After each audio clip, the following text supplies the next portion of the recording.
30 मे रोजी संपूर्ण महाराष्ट्रात प्रदर्शित होणाऱ्या अष्टपदी या संगीतप्रधान कौटुंबिक मराठी चित्रपटाने रसिकांच्या मनात उत्सुकतेची एक लाट निर्माण केली आहे. प्रेमाच्या नव्या परिभाषेला स्पर्श करणाऱ्या आणि आजच्या समाजातील नातेसंबंधाची संवेदनशील मांडणी करणाऱ्या या चित्रपटाच्या निमित्ताने आपल्याला चित्रपटाच्या संपूर्ण टीमशी संवाद साधण्याची संधी मिळाली आहे. आज आपण अष्टपदी चित्रपटातील दिग्दर्शक, निर्माते, लेखक आणि तसेच काही प्रमुख कलाकारांशी खास गप्पा मारणार आहोत. त्यांच्या कलात्मक प्रवासाबद्दल, या चित्रपटाच्या निर्मितीमागची प्रेरणा आणि त्यांना आलेल्या अडचणी, यासोबतच रसिकांसाठी त्यांनी खास काय आणलं, हे सगळं आपण जाणून घेणार आहोत आजच्या या मुलाखतीत. 30 मेला अष्टपदी नावाचा चित्रपट तुमचा रिलीज होणार आहे. तर सगळ्यात पहिले या चित्रपटाबद्दल तुमचा पूर्ण काय अनुभव होता तो मला सांगा थोडक्यात. या चित्रपटाचं टायटलच खूप कुतूहल निर्माण करतंय सगळ्यांमध्ये की अष्टपदी म्हटल्यावर सगळे अरे अष्टपदी, सप्तपदी ऐकलेलं आहे तर अष्टपदी काय आहे. तर या फिल्ममध्ये माझं कॅरेक्टर जे मी प्ले करते भैरवी, ती ते 8वं वचन घ्यायला लावते. ते का आणि कसं हे मी इथे उलगडू शकत नाही, त्यासाठी तुम्ही नक्की चित्रपट पहा. पण म्हणजे जसं काय म्हणतात त्याला, इन टुडेज लाईफस्टाईल जसे रिलेशनशिप्स मध्ये कॉम्प्लेक्सिटीज निर्माण होत आहेत, तर त्यासाठी हे 8वं वचन आहे. आणि हे 8वं वचन इतकं अमेझिंग मला वाटलं की हे खरं आयुष्यात अंमलातही आणायला हरकत नाही. तर असं आहे. यात मी संगीत शिक्षिका आहे आणि मी माझं असं काही पास्ट आहे की मला अनुभव आलेत आणि I want to protect my students म्हणून मी त्यांना एक शपथ, तुम्ही ट्रेलर जर पाहिला असेल तर बघितलं असेल की कोणी एकमेकांच्या प्रेमात पडायचं नाही, पण बरोबर हिरो हिरोईन माझ्याच क्लासमध्ये प्रेमात पडतात. आणि मग त्यात एक लव्ह ट्रायंगलचा पण एक अँगल आहे, पण तो टिपिकल नसून असे काही ट्विस्ट अँड टर्न्स आहेत which makes the film very very interesting. या चित्रपटात जर आपण पाहिलं, म्हणजे ट्रेलर जर बघितला तर त्याला संगीताला केंद्रस्थानी ठेवून हे सगळं चित्रपट दिसतो. तर त्याचा तुमच्या भूमिकेवर म्हणजे संगीताचा कसा प्रभाव पडला? भूमिका मुळात ती भैरवी जी भूमिका मी साकारते ती संगीत शिक्षिका आहे. ती खूप पॅशनेट सिंगर आहे आणि तिचा सगळ्यात लाडका विद्यार्थी म्हणजे Aniket, who is the hero of the film. आणि त्याच्यात खूप पोटेन्शियल आणि स्पार्क दिसतं तिला. आणि तिची अशी अपेक्षा आहे की त्यांनी फक्त कलेवर फोकस करावं आणि इकडे तिकडे डिस्ट्रॅक्ट होऊ नये.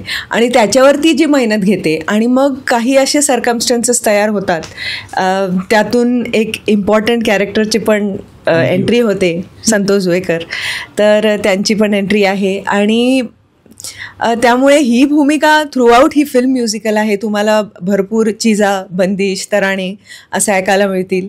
आणि अभिजितनी खूपच सुंदर गायला आहे तो, ते तुम्ही ऐकालच. मी संगीत शिक्षिका तुला प्रेस करते. म्युझिकवर आधारित आहे, तर त्याच्यासाठी काही विशेष तयारी केली होती का या चित्रपटासाठी? म्हणजे माझ्या भूमिकेसाठी मला तयारी विशेष मी केली, कारण मी मुळात हा माझा पहिला चित्रपट आहे. त्यामुळे मी ऍक्टिंग पहिल्यांदा करते.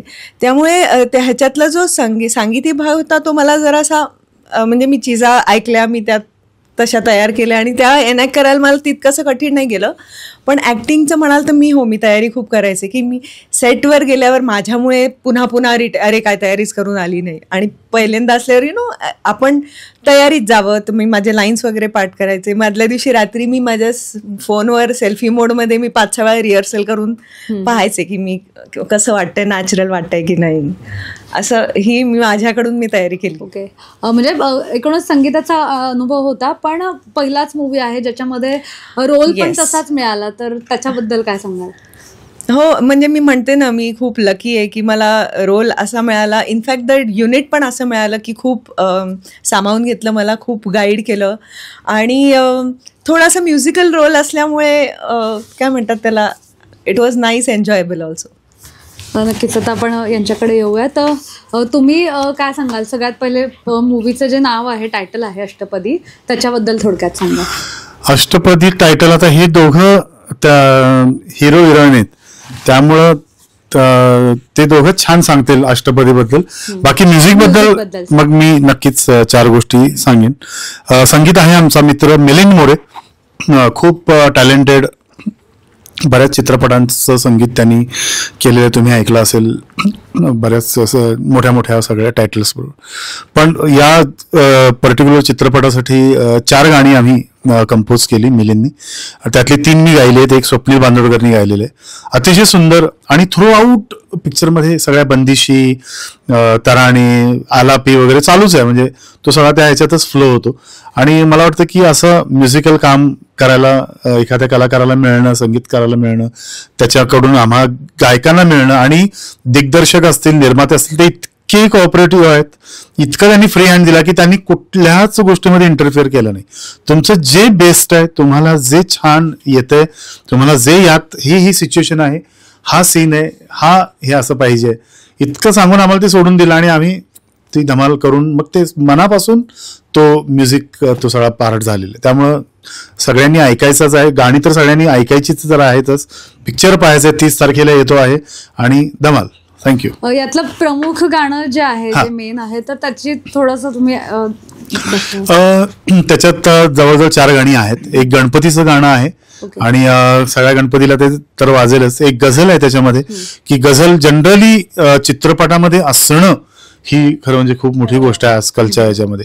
आणि ती इतकी सुंदर कंपोजिशन झालेली आहे आणि खूप चांगले शब्द त्याच्यात आलेले आहेत. आणि एक रोमॅन्टिक गाणं आहे आणि स्वप्नीलचंही एक रोमॅन्टिक गाणं आणि जबरदस्त एक गणपतीचं गाणं किंवा गझल गाऊन दाखवलं. तू मिळाली वेदनाना, रंग आला सावराना, हुंदकामी दाबलान, कैद झाली आसमाना, तू मिळाली वेदनाना. थँक्यू. तुमचा एकूणच आम्ही पाहिलंय, म्हणजे याआधी पण गायन केलंय तुम्ही आणि प्रमुख भूमिका आहे याच्यामध्ये तुमची, आणि तुमच्या याच्याशी फील्डशी रिलेटेडच मूवी होता. काय तुमचा एकूणच अनुभव होता या मूवीबद्दल? सर्वप्रथम तर मी सांगू इच्छितो की मी सिंगर नाही आहे. I am only an actor. मी अभिनेता आहे आणि अष्टपदी चित्रपटामध्ये मला जी भूमिका दिली गेली आहे, याच्यात मला असं वाटतं की तू इतकं रिअलिस्टिकली ते केलंयस की त्यांना तू ट्रेलर मध्ये. ओ अच्छा अच्छा अच्छा अच्छा, सॉरी, थँक्यू. नाही मी नाही आहे. I am not a singer. So coming to the point, मी पहिले अष्टपदी काय, कारण this is the most important question. Ashtapadi काय आहे तर त्याच्यासाठी थोडक्यात आपण जाणून घेऊया की सप्तपदी काय आहे. संस्कृतमध्ये सप्तपदी हे 7 पायऱ्या असा त्याचा अर्थ होतो. प्रत्येक पायरी एक व्रत याला दर्शवते आणि ते व्रत नवरा बायको यांच्या रिलेशनमध्ये आयुष्यभर जी एक प्रतिज्ञा करायची असते ती त्याला दर्शवते.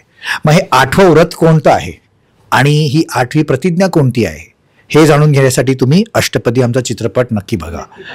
आता माझ्या कॅरेक्टरबद्दल जर म्हणायचं झालं तर मी अनिकेतची भूमिका केली आहे, जो एक सर्वसाधारण मिडल क्लास फॅमिलीला बिलॉंग करतो आणि त्याचं स्वप्न आहे खूप मोठा गायक व्हायचं आणि नाव कमवायचं.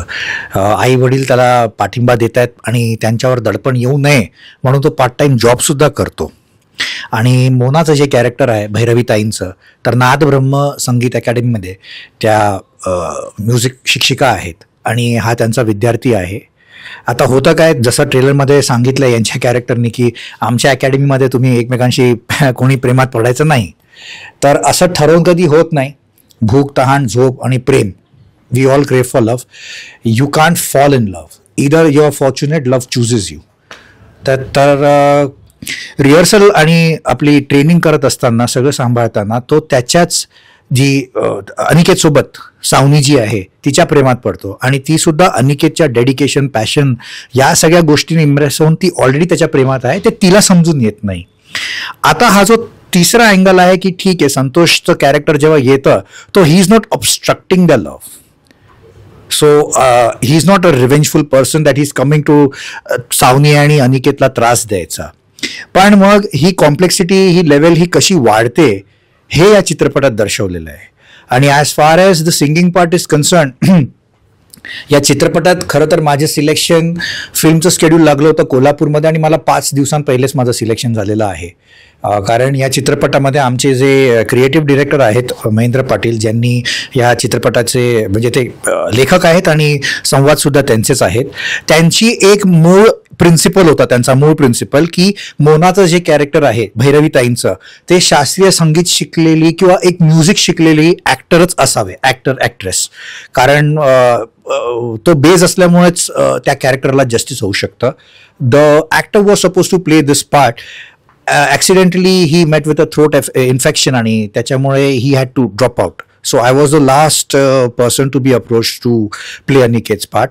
तर स्क्रिप्ट मी वाचली, मला समजून आलं, मी आत्मसात केला, गाणी ऐकली मी, आणि या चित्रपटाचं म्युझिक एवढं सुंदर आहे. मिलिंद सरांनी जे कॉम्पोजिशन केलेत, चित्रपटाचे हे जे गीतकार आहेत आमचे श्री गणेश चेऊलकर साहेब, प्रशांत जामदार साहेब, यांनी एवढे प्रोफाऊंड लिरिक्स लिहिलेत की त्या गाण्यामध्ये 50% of the homework was already done by them. तर ॲज एक अभिनेता म्हणून मला फक्त याला इमोट कसं करायचं आहे तेवढंच माझं काम होतं.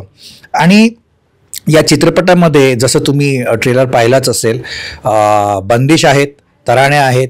एका सिक्वेन्समध्ये तराणा मला जेव्हा दिला होता तर आम्हाला एक सीन करायचा होता आणि ड्यू टू सम वेदर काय म्हणतात डिफिकल्टीज, सीन चेंज झाल्यामुळे आम्हाला जे एक्सटिरियर करायचं होतं ते इंटिरियर करायचं होतं, ज्यात आमची रिहर्सल्स होते. म्हणजे माझी टीचर मला विचारते की अनिकेत आता दाखव तुझी काय तयारी झाली आहे.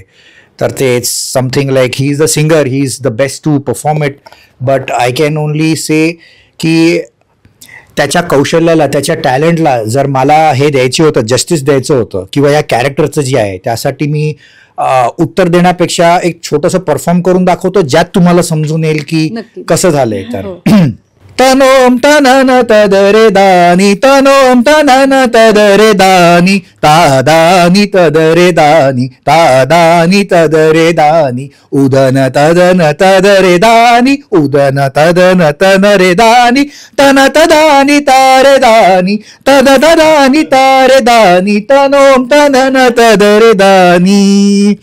हा 2 मिनिटं 20 सेकंडचा तराणा आहे जो अभिजितनी गायलेला आहे. आणि हेही मी तुम्हाला सांगतो का तो सिंगर आहे, ते सिंगर आहेत, but let's not take that fact for granted की ओके सिंगर आहेत तर ते करतील. इट वॉज इक्वली चॅलेंजिंग, कारण हे शास्त्रीय संगीत आहे. तर हे प्रेझेंट करताना मला सांगितलं 10 मिनिटात आता सेटअप लागणार आहे आणि तुला आपण हा सीन नाही करत, आपण हे करतोय. यात माझी मदत केली मोनानी, कारण ती सिंगर असल्यामुळे मी तिला सांगितलं अच्छा यात आम्ही दोघे आहोत, एक टीचर एका स्टुडंटकडनं ते करून घेते, तयारी करून घेते. मी तिला एवढंच विचारलं, मोना मला उगाचच ते हातवारे वगैरे काही करायचे नाही आहेत, it would look too artificial, because singing doesn't mean केलं तर मी सिंगर झालो नाही, ते आतून आलं. तिने मला सांगितलं का फक्त श्वासावरती लक्ष दे. That's what I did. आणि अभिजितनी जे सोलफुली गायलेलं आहे, मी फक्त हाच विचार केला की अभिजितनी काय विचार केला असेल हे गाताना, आणि माझे विचार डोळे मिटून मी कुठेतरी कनेक्ट करायचा प्रयत्न केलाय त्याच्या गायकीला जस्टिस द्यायचा. ते कितपत झाले यासाठी तुम्ही चित्रपट पहा. इतका चांगला तू जस्टिस दिलास. आणि काही किस्से आता याच्यामधले शूट मधले काही किस्से तुम्हाला सांगायचे असतील तर? अनेक आहेत. सर्वात पहिले तर मी स्मरणीय असेल एखादा असा. हो, one of the best incidents हाच आहे की जेव्हा मला सांगितलं होतं की आपण हा सीन करतोय त्यात तुम्ही करा, आपल्याला हा परफॉर्म करायचा आहे, ज्यामध्ये हिने मला मदत केली की असं असं करायचं आहे. पण you know what, when we pulled it off together of course as a team, तर मग ते जेव्हा डिरेक्टर साहेब म्हणाले हा ओके आहे, it's good, so that's going to stay with me forever, की एका शॉर्ट ड्युरेशनमध्ये एखादी गोष्ट तुम्हाला सांगितली गेली आणि तुम्ही करू शकलात, तर ती एक अचीवमेंटची फिलिंग आहे. What I am going to. दुसरी एक अविस्मरणीय गोष्ट अशी आहे की या चित्रपटामध्ये संतोष दादाचं एक खूप मोठं आणि इम्पॉर्टंट कॅरेक्टर आहे, ज्यात त्याचंही एक लव्ह सॉन्ग आहे. आणि बिकॉज मी माझं आणि सावनीचं जेव्हा म्हणजे लव्ह सिक्वेन्सेस सुरू होतात ते गाणं आहे. आफ्टर द फिल्म पॅकअप नंतर आम्ही रेस्टॉरंटमध्ये बसलो होतो आणि हा किस्सा मी कोणालाच सांगितला नाही, आज मी तुम्हाला खरोखर सांगतो. And I am from the bottom of my heart I am carrying that truth with me. Santosh दादानी विचारलं तुला कसं वाटलं माझ्यासोबत काम करून. मी सांगितलं खूपच मजा आली दादा, कारण तू ग्रेट ॲक्टर आहेस हे सगळ्यांना माहिती आहे, पण तुझ्यामुळे आमच्यामध्ये जे काम करायचं कम्फर्ट लेवल आलं आहे ते कमालीचं होतं. आणि आमचं जे लव्ह सॉन्ग आहे ते शूट व्हायचं बाकी होतं because by that time monsoon had just began. तर संतोष दादा काय म्हणा, पण मला वाटतं ना की तुमच्या दोघांचं जे रोमॅन्टिक सॉन्ग आहे ना ते आमच्यापेक्षा जास्त बेटर होणार आहे. तर तो एका सुपरस्टारचा एक आशीर्वाद आहे. You will not find superstars on the face of earth who definitely want my work to be better than theirs. पण त्याच्यात असं काही नव्हतं. So it was like when two good players play well, your game gets better. Santosh Dada did it for the game. So that's what I'm taking with me. तुमच्याकडे येऊयात परत. तुमचा एखादा अविस्मरणीय किस्सा जो पूर्ण शूट दरम्यान झाला आणि जो तुम्हाला आता सांगावं असं वाटतं. माझा पहिलाच चित्रपट असे बरेच किस्से झाले की एक त्यातला मला आठवतो, संतोषजीत बरोबर माझा सीन होता आणि त्याच्यात म्हणजे दोन्ही सीन असे होते की मी झापायला येते त्याला, एकदम ताड येते अशी. आणि एक सीनमध्ये मी अशी बसले आणि ते येऊन बसतात आणि मग आमचा संवाद होतो आणि मग त्याच्यात मी चिडते आणि खाडकन उठते. तर मी ते इतकी त्या ह्याच्यात त्याच्यात आलेले की मी अशी ती खुर्ची उडून ताडकन मागे गेलो. तो मला संतोषजी मला म्हणतात अगं हो रिलॅक्स म्हणजे एवढं काय. तर ते एक झालं. आणि स्वप्नील राजशेखरजींबरोबर एक माझा सीन होता. तर 2 शॉटच्या मध्ये वेळ असतं तेव्हा आम्ही असे म्हणजे अमोरासमोर उभे होतो आणि ते एवढे उंच आहेत की मला छोटासा स्टूल दिलेला उभं राहायला. तर आम्ही असे उभे होतो. मग ते काय आणि मला ते पोझिशन फिक्स झालेली त्यामुळे हलायचं नाही. मग आम्ही दोघं मस्त गाणी म्हणत होतो. ते मला किशोरदांचं गाणं म्हणून दाखवत होते स्वप्नीलजी. तेही खूप सुंदर गातात. आणि त्यामुळे असे खूप छान काय म्हणतात टोटल अनुभव खूप सुंदर होता, मजेशीर होता. नक्कीच. काय एक्साइटमेंट म्हणजे जे प्रेक्षक आहेत त्यांच्यामध्ये आता नेमकी काय एक्साइटमेंट असू शकते या चित्रपटाबद्दल, काय बघायचं? एक मी सांगेन 2-3 काय म्हणतात त्याला ना इम्पॉर्टंट पॉईंट्स की का हा चित्रपट पाहावा. एक म्हणजे अष्टपदी. तर हे 8वं वचन काय हे सगळ्यांनाच कुतूहल आहे सगळ्यांच्या मनात. तर हे जाणून घेण्यासाठी नक्की पहा. दुसरं म्हणजे खूप छान संगीत आहे थ्रूआउट, छान तराणे बंदिशी ऐकायला मिळतील अभिजितच्या आवाजात त्यासाठी. आणि थर्ड इज काय म्हणतात त्याला काहीतरी पॉईंट होता लक्षात नाही विसरले. एनिवे हां I really forgot the third point but लक्षात आलं तर मी सांगते. You have anything to add? म्युझिकचा किस्सा म्हणजे मला एक गाणंच गायला बोलवलं होतं. 4 गाणी होती आणि पहिलं गाणं आम्ही ते जे मगाशी म्हणून दाखवलं गझल ती रेकॉर्ड झाली आणि सगळे बाकीचे सगळं लाईनअप केलं होतं की आता पुढचं गाणं हा गाणार आहे, पुढचं गाणं हा गाणार आहे. आणि असं ते सगळं टाइम टेबल सगळं लावलं होतं. त्या सगळ्यांना माहीतच नाही मला की महेंद्र पाटील सरांनी सगळ्यांना थांबवले तिकडे की कोणी येऊ नका, पुढची गाणी सगळे अभिजित गाणार आहे. ऑन दी स्पॉट पहिलं गाणं झालंच मला सांगितलं की मी म्हटलं सर मी निघतो. नाही तुलाच गायचंय पुढचं गाणं. म्हटलं नाही मी एकच गाणं करून आलो, मला माहितच नाही. म्हटलं पुढची सगळी तुलाच गायची. आणि मग बंदिशी सुद्धा गायल्या, आलापी वगैरे. मला वाटतं की कलाकाराला इतकं छान ट्रीट करणं किंवा त्याच्याकडनं बेस्ट ऑफ बेस्ट काढून घेणं, त्याच्यावर इतकं ते विश्वास ठेवणं मला वाटतं खूप महत्वाची गोष्ट आहे. महेंद्र पाटील सरांसाठी मी त्यांच्या आधीच्या चित्रपटासाठी ही गाणी लिहिली होती, गाणी गायली होती. पण ते इतक्या प्रेमाने करून घेणं ते खूप महत्वाचं आहे. आणि महेंद्र पाटील सर ऑलवेज ते खूप मनापासून सगळं काम करतात आणि विश्वासाने करतात ते सगळं विश्वास ठेवून. आणि आम्ही नक्कीच नेहमीच त्यांच्याबरोबर आहोत. सगळी टीम इतकी छान आहे आणि सगळे ही तर म्युझिकल तर आहेच. हा तर आता म्युझिकल वाटायला आला, आता तो गायला आला बापरे. कारण हे सगळं तराणे बिराणे अवघड आहे तरी म्हणजे हे त्यांनी हे डिव्होशनचं काम आहे. हे त्या तुम्ही किती तुमचा तुमच्या क्राफ्टवर, तुमच्या कलेवर, तुमच्या याच्यावर प्रेम करता हे खूप महत्वाचं आहे. मला वाटतं की यासाठीच फिल्म बघावी. आणि रसिक मायबाप म्हणतो आपण, त्यांनी 30 तारखेला येऊन हा आशीर्वाद देणं महत्वाचं आहे. त्यांनी यायला पाहिजे आणि त्यांनी ही सगळं संगीत ऐकलं पाहिजे, ऍक्टिंग बघितली पाहिजे, स्क्रिप्ट, कथा, पटकथा, संवाद, संतोष आहे, अभिनय आहे, मोना आहे, मयुरी कापडणे आहे. खूप छान टीम आहे, जबरदस्त. थँक्यू. थँक्यू खूप आठवला मला धन्यवाद. तिसरा पॉइंट तो असा होता की एक टिपिकल लव्ह ट्रायंगल जे म्हणतो ना आपण, ते असं वाटतं की हां झालं, पण इवन संतोषजींच्या कॅरेक्टरना खूप अशी मस्त शेड आहे. मध्येच असं वाटेल की काय सायको आहे, मध्येच असं वाटेल की एकदम पॅशनेट लव्हर आहे, असं म्हणजे खूप शेड्स आहेत. आणि जिथे लोकांना असं वाटतं की हां सेटल झालं, तिकडे असे 2-3 ट्विस्ट अँड टर्न्स येतात फिल्ममध्ये, which makes it very interesting. त्यामुळे नक्की पहा अष्टपदी. खूप खूप शुभेच्छा तुम्हाला. तुम्हाला ऍड करायचं आहे? मला यात एक इम्पॉर्टंट पॉईंट असा ॲड करायचा आहे की बऱ्याचशा विषयांवरती आपण आयुष्यामध्ये black and white, right and left, positive negative असंच बघतो. पण या चित्रपटामध्ये, म्हणजे हा चित्रपट तुम्ही का पाहावा, प्रश्न हाच आहे ना. ठीक आहे, लव्ह ट्रायंगल तुम्ही पाहिले, संगीतमय पण पिक्चर आधी झालेले तसे, पण संतोष दादाचे जे कॅरेक्टर आहे ना, इट्स अ लेयर्ड कॅरेक्टर. जसं तिने सांगितलं की आता असं वाटतंय, you will also feel for him. आणि मल्टी लेयर्ड कॅरेक्टर असं तुम्ही तो एक परफॉर्मन्स देणं हे आधी नाही पाहिले.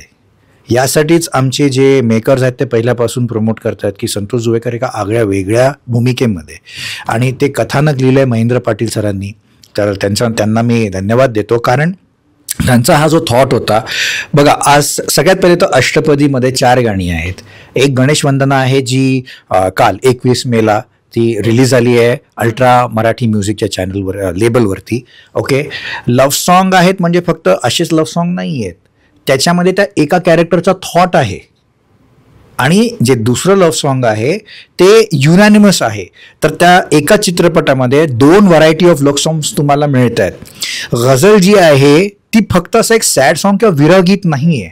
त्यात एखाद्या त्या सिच्युएशनमध्ये त्या व्यक्तीला काय वाटतंय आणि त्याच्यासोबत जे काय झालंय ते पूर्णपणे, याने तर ते गायलंच असं आहे की बाबा ते तुम्ही जेव्हा ऐकाल तर तुम्हाला फक्त अभिजित दिसणार आहे, आणि तो अभिजित तुम्हाला दिसावा याचा प्रयत्न मी केला की ठीक आहे, at least his voice should reach the people.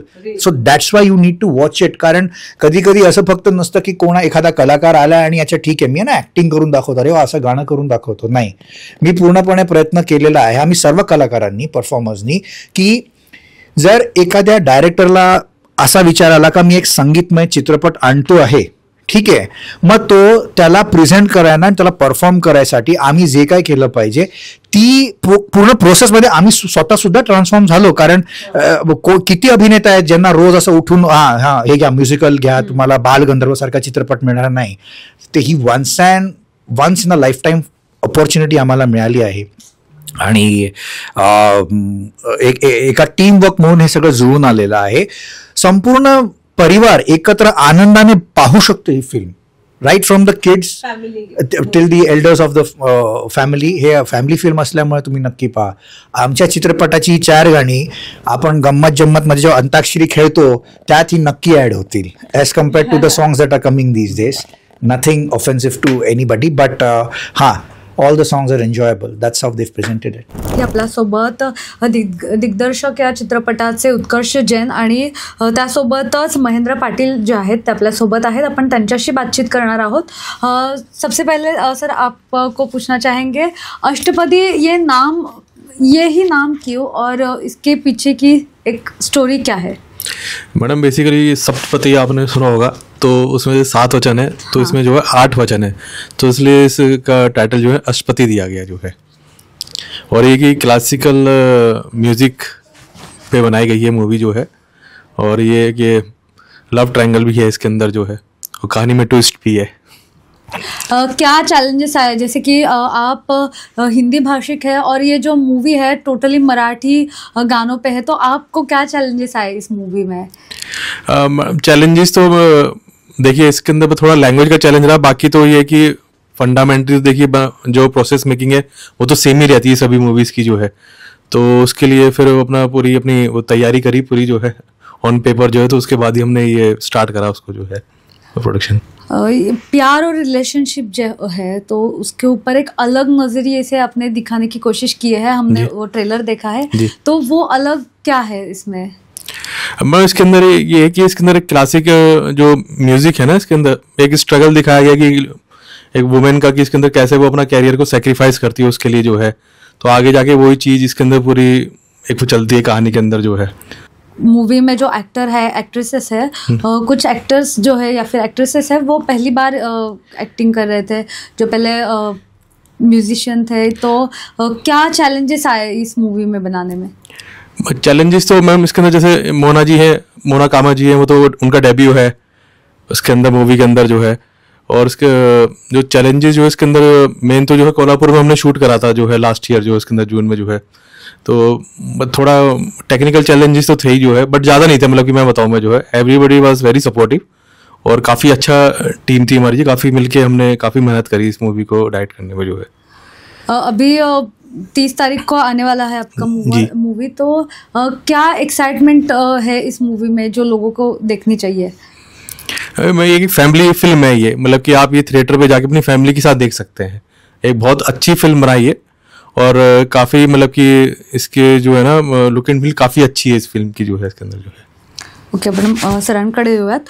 Sir, अष्टपदी ची कथा आणि हा संवाद लिहिताना नेमकं काय चॅलेंजेस होते, काय समोर ठेवून हे संपूर्ण लिहिण्यात आलं? समाजात सध्या रिलेशनशिपमध्ये किंवा लग्न झाल्यानंतर त्या नात्यांमध्ये चढाओढ असते किंवा बऱ्याचदा करिअरमध्ये दोन्ही करिअर ओरिएंटेड असतात आणि एखादा त्याच्या करिअरमध्ये थोडा पुढे निघून जातो, मग दुसऱ्या पार्टनरला न्यूनगंड निर्माण होतो, त्यात होत जाणारे वाद आणि अशा सगळ्या घटना खूप वाढत चालल्या आहेत. तर त्या कुठेतरी थांबल्या पाहिजेत किंवा त्याच्यावर एक विषय डोक्यात होता, पण त्याला एक प्लॅटफॉर्म काहीतरी कथानक चांगलं हवं. तर 2-3 वेगवेगळे विषय घोळत असताना त्या 3 वेगवेगळे ट्रॅक तयार झाले. एक संगीत विद्यालय आहे, त्यात शिकणारी 2 मुलं आणि त्यांची जी शिक्षिका आहे तिच्या आयुष्यात जे घडलं आहे तिच्या पास्टमध्ये, तर तो प्रभाव तिच्या मनावर एवढा तगडा आहे की तिला असं वाटतं की आपल्या विद्यार्थ्यांच्या बाबतीत असं काही घडू नये, म्हणून ती त्यांना संगीत शिकवता शिकवता इतरही चांगले सल्ले आयुष्यातले देत असते की यांचं आयुष्य पुढे चांगलं व्हावं. आणि त्यात संतोष जोवेकरचं एक कॅरेक्टर आहे जे इंटरव्हलच्या आधी येतं आणि तो आल्यावर सिनेमा एक वेगळी कलाटणी घेतो. आपण आता जेव्हा सिनेमा सुरुवात होते छान सगळ्या गोष्टी चाललेल्या असतात आणि तो आल्यानंतर मग प्रत्येकाचं सगळं आयुष्यच बदलतं. म्हणजे ती नायिका आहे जी आपलं गायन शिकायचं आहे आणि वडिलांचा मोठा बिझनेस आहे तो सांभाळायचा आहे. ती इथे जेव्हा अभिनव पाटेकरने साकारलेले पात्र आहे अनिक आहे त्याच्या प्रेमात पडते, तेव्हा त्याच्या समोरही प्रश्न आहेत की मी गायन करू की आता माझं प्रेम जे आता हरवत चाललंय ते कसं टिकवायचं.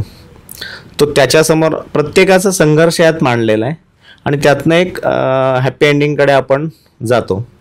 तर छोट्या छोट्या ज्या आजूबाजूच्या ज्या घटना आहेत ज्या बघून त्यात मी समावेश केला आहे त्याच्यात, आणि त्यात एक चांगली 4 गाणी आहेत. आजच्या तरुणाईशी संबंधित याचा म्हणजे कसं हे तुम्ही रिलेट कराल किंवा त्यांच्यासाठी काय असणार आहे?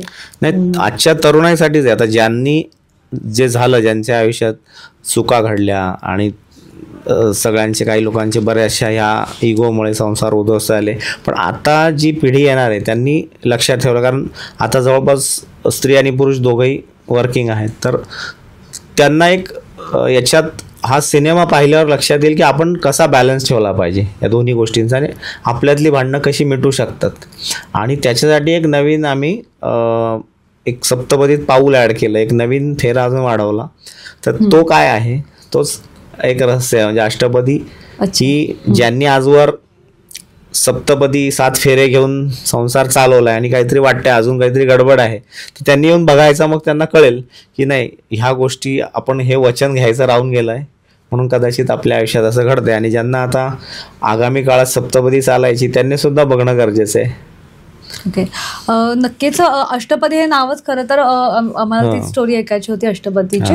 आणि यामध्ये नेमके काय काय चॅलेंजेस आले आणि वेगळे पण काय आहे? म्हणजे संगीतावर आधारित असे आपण याआधी मूवी पाहिलेले आहेत, पण संगीत आणि प्रेमकथा नेमकी काय हे आहे त्याच्यात?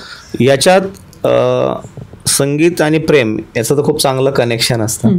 त्यामुळे एक प्रेमकथा जर ती चांगल्या प्रकारे साकारायची असेल तर त्या सिनेमाचं संगीत चांगलं असणं गरजेचं आहे. आणि मुळातच हा एका शास्त्रीय संगीत विद्यालय चालवणाऱ्या भैरवी या कॅरेक्टरची गोष्ट आहे. त्यामुळे संगीत चांगलं असणं अभिप्रेत होतं. आणि ते संगीत उगाचच काहीतरी घुसवायचं म्हणून नाही आहे. प्रत्येक गाणं हे काळ पुढे सरकवतो. पट्टकथेला अजून थोडं वेगवान करतो.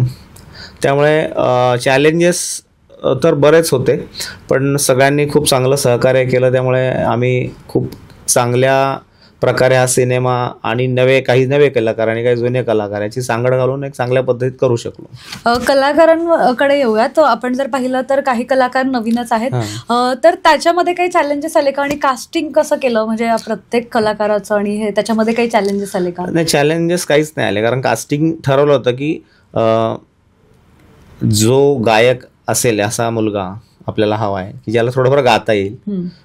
तसंच अभिनेत्री होता आणि संगीत शिक्षिका ही खरोखर शिक्षिका वाटली पाहिजे, कारण तिला त्यातले सगळे बारकावे कळले पाहिजे. आणि सेटवर पण अशी एखादी व्यक्ती राहील की जो आपल्याला सांगत राहील की हे चूक आहे, हे बरोबर आहे. त्यामुळे मोना कामतची निवड त्याच्यासाठीच केली की ती उत्तम गायिका तर आहेच, पण ती अभिनेत्रीच्या म्हणजे तिचा लुक अभिनेत्रीचा आहे. मी तिला नेहमी म्हणायचो की तू ऍक्टिंग केली पाहिजेस गायनावर, आणि कधीतरी आपण म्हटलं करूया सिनेमा, असं मी तिला 2010ला म्हटलं होतं. तो योग 2024ला आला. नक्कीच. काय प्रेक्षकांना नेमकं काय वेगळे पण पाहायला मिळणार आहे आणि त्यांना काय आवाहन कराल? प्रेक्षकांना एक चांगलं संगीत, की एका चित्रपटाची 4ही गाणी वेगळ्या धाटणीची आहेत आणि सगळी गाणी सुमधुर झाली आहेत. ती गाणी चांगली ऐकायला मिळतील. कोल्हापूरमधलं अतिशय निसर्गरम्य लोकेशनमध्ये शूट झालेलं आहे, तर ते त्यांना खूप छान डोळ्यांना सुखद असं सगळं चित्रीकरण झालेलं आहे. आणि संतोष जोवेकर नेहमीच्या पठडीपेक्षा एक खूप वेगळ्या भूमिकेत आपल्याला पाहायला मिळेल. आता ट्रेलर पाहताना कदाचित आपल्याला वाटत असेल की हा संतोष आपल्या नेहमीच्याच भूमिकेत आहे, पण तो नंतर तिथे आल्यावर कळेल की हा खूप वेगळ्या पद्धतीची भूमिका त्याने केली आहे. आणि एक स्वच्छ सुंदर पूर्ण कुटुंबाला एकत्रित बसून पाहता येईल असा सिनेमा आम्ही केला आहे. आम्ही काय असा वेगळा ग्रेट असा प्रयोग नाही, एक चांगला सिनेमा जो सगळ्यांना पाहता येईल, त्यातनं काहीतरी मनोरंजनाबरोबर बोध पण घेता येईल असा चित्रपट करण्याचा आम्ही प्रामाणिक प्रयत्न केला आहे. आणि तो प्रेक्षकांनी 30 मे रोजी नक्की पाहावा अशी आमची विनंती आहे. ओके, आप कुछ बताना चाहेंगे जो प्रेक्षक है उनके लिए? मैं तो बस एक ही बात कहना चाहूँगा, 30 मई को ये मूवी रिलीज़ हो रही है पूरे महाराष्ट्र में, तो आप सभी अपनी फैमिली के साथ ज़रूर देखने जाइएगा. और मैं ये भी कहना चाहूँगा, अगर हमारी फिल्म जो है फाइनेंशियली अगर सक्सेस होती है तो इसका एक पोर्शन जो है नेशनल डिफेंस फंड में मैं डोनेट करना चाहूँगा. ओके, वा, थँक्यू. खूप खूप शुभेच्छा सर तुम्हाला आणि तुम्हाला सुद्धा. तर नक्कीच 30 तारखेला हा चित्रपट राज्यभरात प्रदर्शित होणार आहे. नक्कीच आपल्याला सुद्धा पाहायला आवडेल.